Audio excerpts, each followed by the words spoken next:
teweekuumye nga muntu, teweekuumye nga bizinensi. Abantu bamanyi kyewalidde jjo, abantu bamanyi byogoba, abantu bagamba information yo is out in the void. Okuva ku Lwokuna paka ku Sunday mupostinga mmere na myenge, tuli wano, tuli live, tuli wano, tuli my oh my.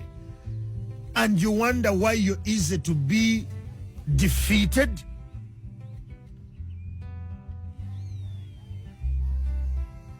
Abantu abakuwangula, abantu abalumbye business zo, abantu abalumbye obufumbo bwo, they are in position to do such kubanga gwoba wadde information. Mu business oteekwa okukuuma information y'omu ow'enjawulo.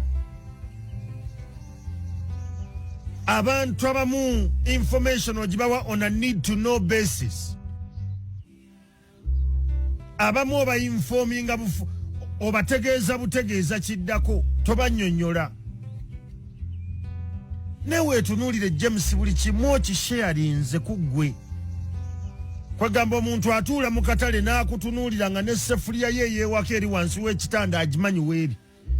Kyamuna nga nze wendi mu kazigo kange neebaka ennaku zino kitanda kijjawo bulungi ebbaafu n'egundi mbiteeka wansi wano nateekawo engeri y'olubaawo wano nteeka engoye zange kubanga nembeera nga ndi smart. Ewuwo someone can even visualize the home.